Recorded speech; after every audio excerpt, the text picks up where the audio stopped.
Oi galera, então a gente está aqui para mais uma aula, professora Beth, de novo aqui. E nosso tema dessa aula vai ser sobre renascimento cultural, tá? Então vamos recordar só alguns fatos que a gente viu na aula passada.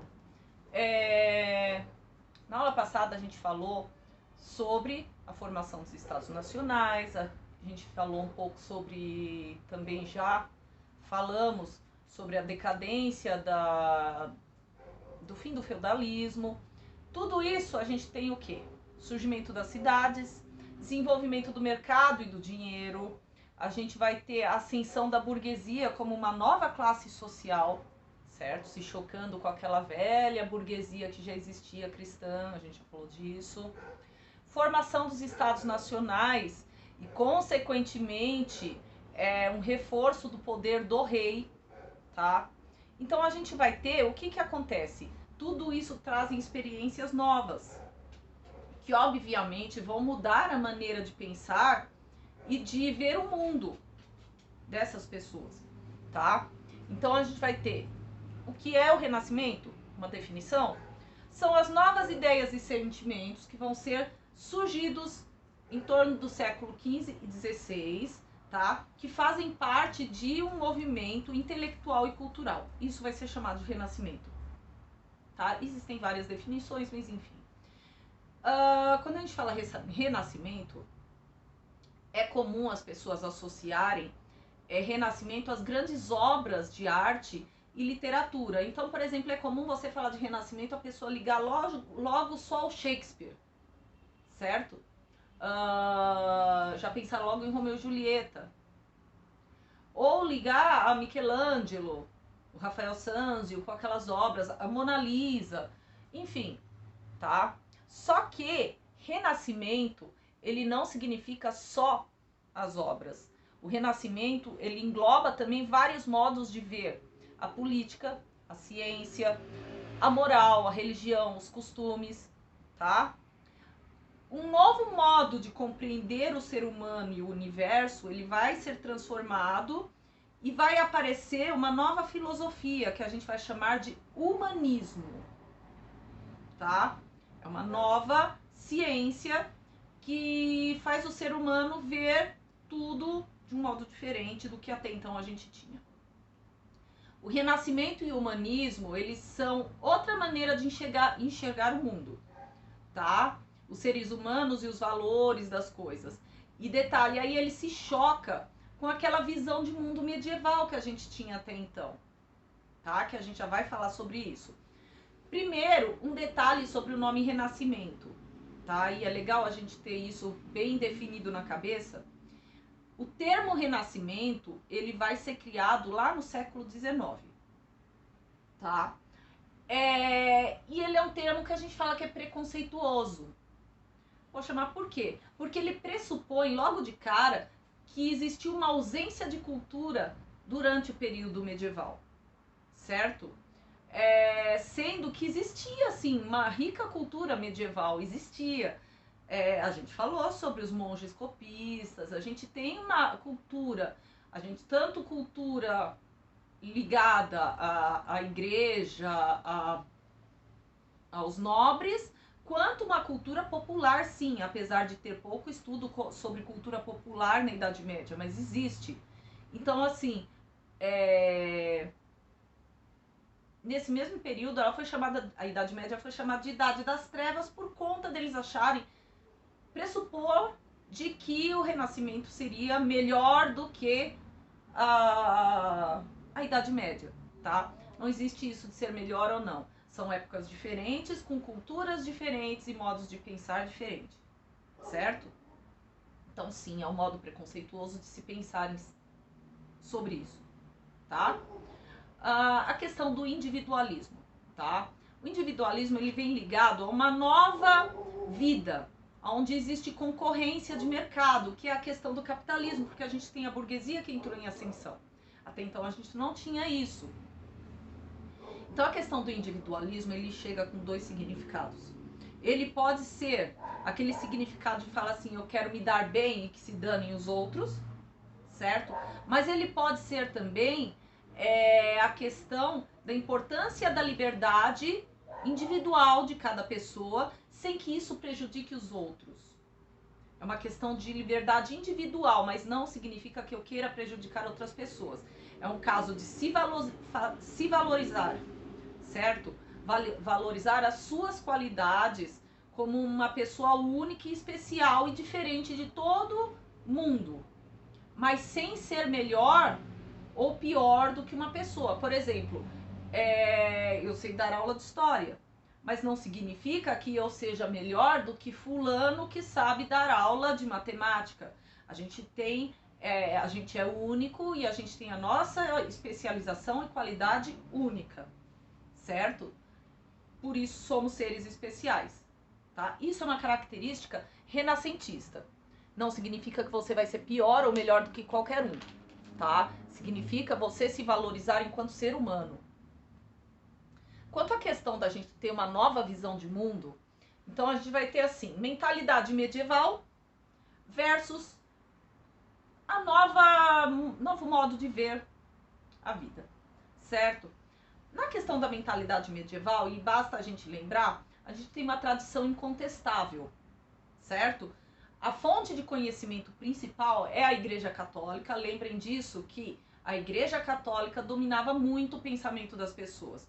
Então, assim, se você discordava de algo, você, por exemplo, estava possuído pelo demônio, logo você merecia um castigo. Lembrem que eu falei sobre ir contra a ordem natural das coisas que era imposta por Deus. Lembrem disso que a gente falou. A gente já viu isso, tá? Então, assim, o tradicional, na Idade Média, você nunca pensaria em discordar da tradição. Lembram que eu falei? A gente tinha as ordens, estamentos, e era inviável uma pessoa falar assim, eu vou mudar de classe social assim. Poderia existir sim, mas não era uma coisa normal você questionar a sua mobilidade social. Enfim, tá? Agora, quanto ao novo pensamento, a gente vai ter a questão, lembram que eu falei que a gente vai começar aquele comércio com os burgueses. Então, com o tempo, a gente vai ter navios que vão transportar vários produtos, chegando principalmente na Itália, a gente vai ver isso, Gênova, Veneza. Só que esses navios, comércios, enfim, que começou a se reativar, eles transportam muito mais do que produtos. Eles transportam informações, certo? Ele traz para o homem o entusiasmo. Então, aquele cara que mal pensava em sair ali de dentro do seu feudo, nesse outro momento, por conta dessas novas informações, por conta do comércio que ele acaba tendo que se deslocar, cria-se um espírito de curiosidade, de aventura. E esse espírito vai ser muito importante quando a gente for falar sobre as grandes navegações. Porque apesar da gente ter algumas questões que a gente tem que questionar, mas pensem, fazer uma grande viagem naquele grande porte não era todo mundo que estava disposto. Você tinha sim que ter uma grande força de vontade, uma grande curiosidade para saber como chegar lá, o que existia além do mar, mais além do que você tinha que descobrir. Isso é um pensamento renascentista. Isso vem junto com esse monte de novas curiosidades, novas coisas que vieram com esse período, tá? Então, assim, os homens do Renascimento, para eles, a Igreja Católica não responde todas as questões. Eles não respondem todas as questões que eles têm. Por exemplo, como que a gente encontra o caminho marítimo para as Índias? A Igreja Católica não pode responder isso. A Terra é redonda? A Igreja Católica não iria responder isso. Não de modo científico ou de modo plausível para os homens da época. Por exemplo, qual o tamanho da África? Como a gente faria a medição da África? Certo? A Igreja Católica poderia sim dar uma resposta baseada na teologia, certo? Mas os homens no Renascimento, eles querem a verdade que pode ser obtida através da experiência e da observação, que é um fato mais importante. Junto com isso, a gente vai ter 2 pontos para ser debatidos. Então, na Idade Média, a gente tem uma coisa que se chama teocentrismo. Teocentrismo, tá? Que significa mais ou menos Deus no centro de tudo, certo? Deus no centro de tudo, certo? A religião, lembrando que a religião é a coisa mais importante na vida das pessoas. Então, assim, aquela ideia de vida terrena, o sofrimento e a morte, e o que vale em si é a vida espiritual, da alma. Deus deve guiar a ideia desse homem medieval, certo? A religião rege a cabeça desse homem medieval. Bom, o outro tipo de visão que a gente vai ter se chama antropocentrismo, tá? O que é o antropocentrismo? O antropocentrismo é a visão renascentista, tá? A visão renascentista, ela coloca o homem como centro do universo, ou seja, o homem como centro das atenções. E aí, deixar bem claro que apesar dessa definição, é lógico que as pessoas não se consideram mais importantes do que Deus nesse período, tá? Só que ocorre, como eu já falei, uma valorização do homem, do ser, como a sua individualidade, tá? Então, por exemplo, os renascentistas, eles reconhecem que o homem, segundo a Bíblia, é um pecador. A Bíblia fala que o homem é um pecador. Beleza, a gente não vai negar isso. Só que eles também lembram que a Bíblia diz que o homem também foi feito à imagem e semelhança de Deus. Ou seja, o homem também tem seu lado pecador, mas tem seu lado maravilhoso, seu lado divino, tá? Isso é a questão do antropocentrismo. E por que eles falam que o homem é maravilhoso, o homem chega a ser divino? Porque ele tem a capacidade de pensar, de descobrir coisas por si próprio, de poder criar, certo? Então ele tem o seu lado divino. Isso na visão renascentista, tá? A questão da secularização da cultura é a questão da Idade Média, que a gente já viu. Quem tinha o domínio na Idade Média da cultura em si, que a gente fala, lógico, existe cultura popular, mas a cultura que chegou mais nas mãos da gente atualmente são os intelectuais ligados ao clero, certo? E essa mentalidade, ela é subordinada à Igreja Católica, tá? Todos os pensadores dessa época, São Tomás de Aquino, são todos pensadores ligados ao clero, tá? O Renascimento, como ele representa aquela cidade, burguesia em ascensão, é uma vida que está afastada dos domínios da igreja, tá? Não significa que eles não vão representar só cenas bíblicas. A gente tem várias cenas bíblicas, a gente tem Rafael de Sanzio fazendo aquelas pinturas sobre Maria e Jesus Cristo. A gente vai ter 1 milhão de pinturas ligadas à igreja, certo? A própria Capela Sistina. Porém, a gente também tem cenas de batalhas, cenas bíblicas, cenas variadas, até do cotidiano. O que a gente vai deixar de ter, então, o que eu chamei de secularização da cultura. Rompimento com a questão da cultura ser ligada só à igreja, tá? A questão da natureza, na Idade Média, a gente tem assim, a fonte do pecado e da perdição, certo? Você tinha que dedicar a sua alma a Deus, como a gente já falou antes. No Renascimento, o que eles pensam? É fundamental você adquirir conhecimento e poder sobre a natureza. É diferente, na Idade Média eles pensam que se você conhecer muito a fundo a natureza, ela pode te levar a uma perdição e a um pecado. Já no Renascimento, se você adquire conhecimento sobre ela e poder, você pode conhecer a natureza mais profundamente, por exemplo, conhecimento da pólvora, o caminho para as Índias, descobrimento das especiarias, como utilizá-las.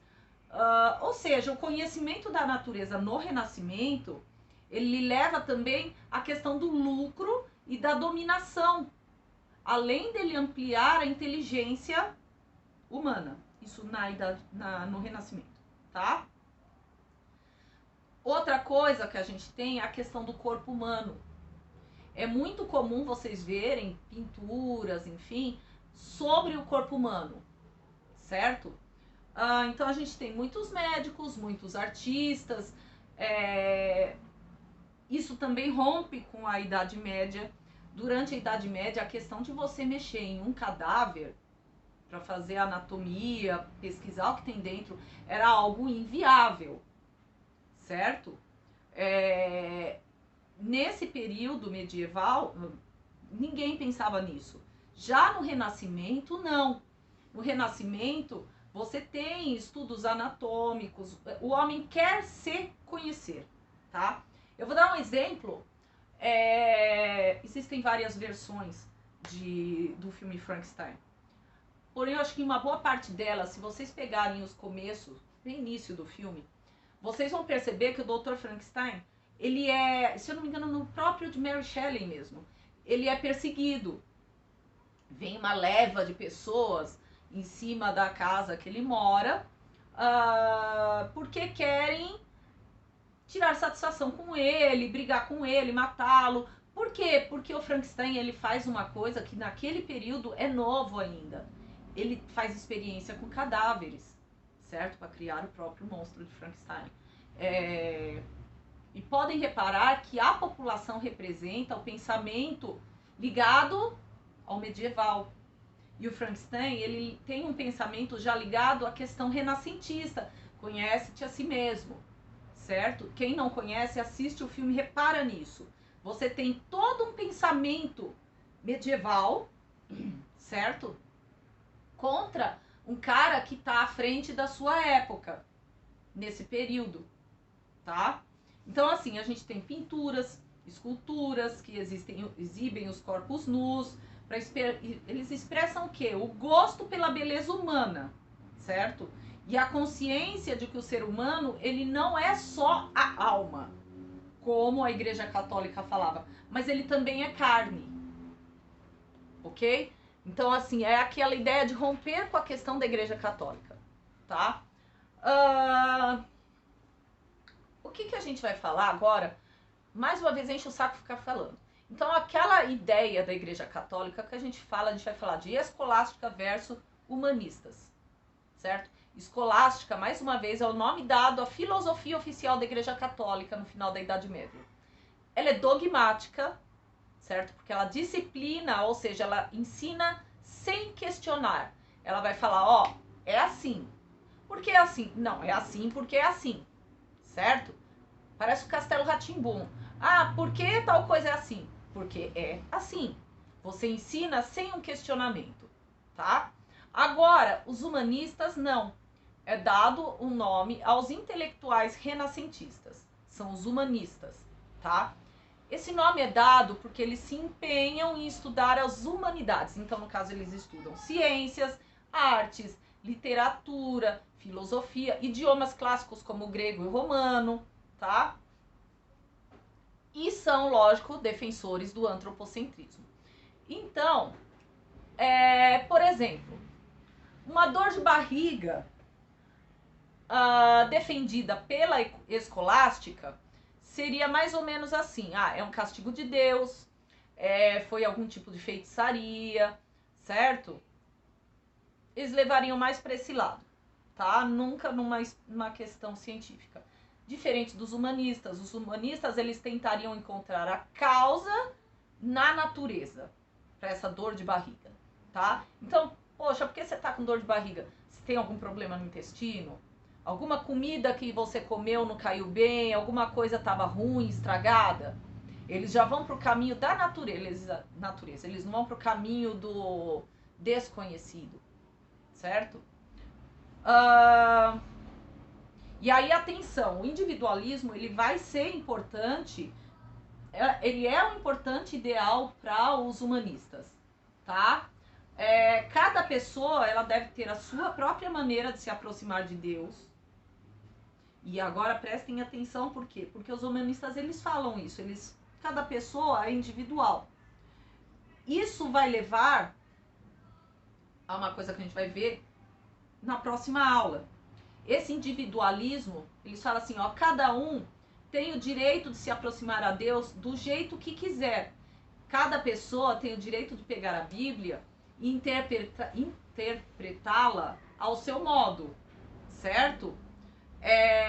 Isso vai vir influenciar um importante movimento religioso que a gente vai ver lá na próxima aula, que se chama Reforma Protestante, certo? E aí eu vou deixar o tema para a próxima aula, não vou me aprofundar, mas é isso, justamente pela questão da Igreja Católica, não da escolástica, certo? Não há questionamento. Então a Bíblia ela vai ser lida em latim na igreja, mesmo que ninguém entenda, quase ninguém entenda nada. Os cultos são feitos dessa forma, a Bíblia só existe em latim, e isso vai começar a ser questionado. Mas a gente vai deixar para a próxima aula, certo? Agora a gente vai falar um pouco sobre a revalorização da antiguidade, e no caso a antiguidade clássica, tá? A gente vai ter uma questão que os renascentistas chegam a ter, não é um desprezo total, tá? Mas eles consideram a Idade Média como inferior, como uma era inferior, tá? Não há um desprezo total, porque como eu disse, o que eles vão fazer eles veem em cada coisa o seu próprio valor. Há valor na escolástica, alguma coisa da escolástica? Sim, dentro do seu, do que foi escrito, mas você tem que analisar, tem que saber ver, não é um desprezo total, tá? Mas em si, eles vão considerar um bem inferior porque não há questionamento. Então a gente tem a valorização do ser humano, eles achavam que isso podia ser encontrado na Antiguidade Clássica. Poxa, a Antiguidade Clássica é Grécia e Roma, ok? Então, para eles, estudar filósofos, escritores, artistas greco-romanos, Aristóteles, Platão, Sócrates, esses eram as fontes de inspiração deles, tá? Tanto como evocar os deuses antigos em poemas, em coisas escritas. Eles achavam bonito, achavam legal, certo? Então, assim, é comum vocês verem várias obras com esses temas, tá? Esculturas com temas de deuses greco-romanos, não é uma coisa fora do normal. Então vamos falar um pouco sobre o início do Renascimento. Onde que o Renascimento tem o seu início? Na Itália, tá? Séculos 14 e 15, tá? O comércio com os árabes vai enriquecer as cidades italianas. Por quê? Porque as cidades italianas têm aqueles portos mais fácil acesso, tá? Então, assim, o maior esplendor vai vir em cima das cidades italianas, primeiramente. A gente vai ter algumas pessoas que vão se chamar mecenas, tá? Poxa, que são mecenas. Mecenas são nobres e burgueses que gostavam de apoiar artistas, pessoas sábias, estudantes, enfim, eles davam apoio financeiro para essas pessoas, tá? Então, o nome dessas pessoas que apoiavam são os mecenas. No século XIV, então, vai começar a despontar vários pintores e escritores italianos que vão misturar os valores renascentistas com os medievais, tá? E aí eu vou citar só alguns, porque se a gente começar a citar muitos, a gente não vai sair disso hoje. Então, por exemplo, Dante Alighieri, certo? Dante Alighieri, ele nasce em 1265 e vai até 1321. O Dante Alighieri é responsável, tem outras obras, mas a obra mais famosa dele, que vocês com certeza já ouviram falar, é a Divina Comédia. A Divina Comédia, ele descreve a vida após a morte, passando sobre o inferno, purgatório e paraíso, onde ele vai atrás da amada dele, Eu tenho o livro por aqui, mas eu não vou pegar agora. A gente tem o Boccaccio, de 1313 a 1375. Ele é responsável por uma série de contos humorísticos, não só sobre mulheres que traíam os maridos, mas também sobre padres safados, autoridades que são desonestas. São temas que não eram muito comuns serem escritos. E ele começou a fazer isso e se deu muito bem nisso. E é muito famoso por isso. O Botticelli, certo? Botticelli, ele é responsável por aquele quadro que vocês já cansaram de ver, o Nascimento da Vênus, certo? O Botticelli, ele nasce em 1444 e vai até 1510, tá? Entre ele tem várias outras obras. E aí, a gente tem alguns que vocês conhecem como personagens das Tartarugas Ninjas, e a gente fala brincando disso, mas é um modo fácil de vocês decorarem. Leonardo, Rafael, Michelangelo e Donatello, certo? São nomes de artistas renascentistas, certo? Comumente são nomes das Tartarugas Ninjas. Então, vocês já conhecem todos, obviamente, as obras que eu vou colocar aqui, algumas depois figuras. Então, a gente tem o Leonardo da Vinci, ele é de 1452 até 1519. O Leonardo da Vinci, ele é conhecido por ter vários talentos. Ele foi inventor, ele foi escultor, ele foi engenheiro, foi músico, foi pintor, foi estudioso de botânica, certo? Tem várias coisas, entre inventos, pinturas. Ele era um multitarefas, tá? O Rafael Sanzio, ele vai de 1483 até 1520 e ele morre cedo, ele vai morrer com 37 anos. Ele é o responsável por aquelas pinturas sobre Maria e Jesus Cristo que vocês costumam ver. Maria com o bebê no colo, aquelas obras renascentistas, tá? O Michelangelo, que vocês também já estão cansados de ver as obras dele, certo?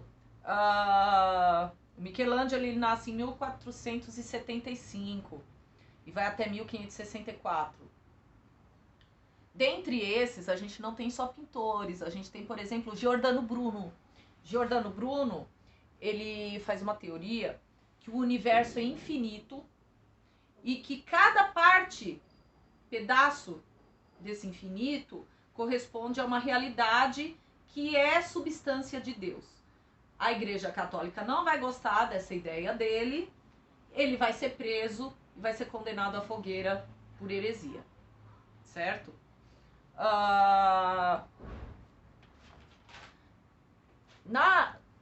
Quanto ao Renascimento em outras cidades, a gente vai ter, por exemplo, na França, a gente vai ter o Rabelais, certo? Com a obra Gargantua e Pantagruel, tá? Que é conta a vida e história de dois gigantes comilões, tá? Na Espanha, vocês vão ter o Miguel de Cervantes, certo? E aqui com o Dom Quixote, certo? A gente vai ter na Alemanha alguns pintores chamados, por exemplo, Holbein e Durer, certo? Não sei se eu pronunciei certo. E na Inglaterra, o mais famoso que vocês conhecem, Shakespeare, certo? Responsável por Hamlet, Sonhos de uma Noite de Verão, Rei Lear, Megera Domada, Romeu e Julieta. A gente tem Erasmo de Roterdã também, certo? Outra coisa muito importante para a gente falar vai ser o invento da imprensa por Gutenberg, certo? Até então, lembram que a gente falava que todas as obras eram escritas à mão, tá? Ela vai ser descoberta mais ou menos, inventada, em 1490, tá? Se trata de uma prancha com diversos símbolos gráficos moldados em chumbo, da qual você colocava, certo? E ela mandava ver, fazia várias cópias. Então, assim, a questão de copiar cada coisinha à mão várias vezes dar uma parada com isso, e isso ajuda com que as ideias humanistas se espalhem mais rapidamente, tá? E por último, a gente tem o Copérnico. O Nicolau Copérnico, ele é de 1473 a 1543. Desculpem, 1473 a 1543. O que o Copérnico faz? Ele observa o céu a olho nu, vai fazer alguns cálculos e ele chega a uma conclusão de que a Terra é um humilde planeta que gira ao redor do Sol. Isso é a teoria heliocêntrica. E ela vai bater diretamente com a questão da tradicional ideia ptolomaica, que é a ideia tradicional, certo? Que coloca a Terra como centro do universo. Lógico que a igreja vai sentir o seu domínio intelectual ameaçado, certo? E vai proibir essas ideias. O Copérnico ele vai dar uma recuada, porque afinal ele não quer morrer na fogueira como Giordano Bruno. Mas depois as ideias vão ser retomadas e é isso. Além disso, a gente tem uma série de outras coisas. Por exemplo, na matemática, a gente vai ter a invenção dos números negativos, transformação da fração em números decimais. A química não existia ainda. A gente tinha alquimia, tá? A alquimia, química vai vir posteriormente, desmentir um pouco da alquimia. No século XV, a gente tem o relógio mecânico. Em 1592, a gente vai ter o termômetro, o microscópio, certo? E uma série de inventos que vão fazer com que o Renascimento seja uma era mais especial, tá? É lógico que agora na próxima aula, quando a gente for falar ainda sobre reforma protestante, a gente está vivenciando o mesmo período, o mesmo século, tá? A gente só separou os temas para facilitar para vocês, tá? Então eu fico por aqui e espero que vocês tenham entendido essa aula e até a próxima, tá? Qualquer coisa vocês sabem como me encontrar. Bye, bye.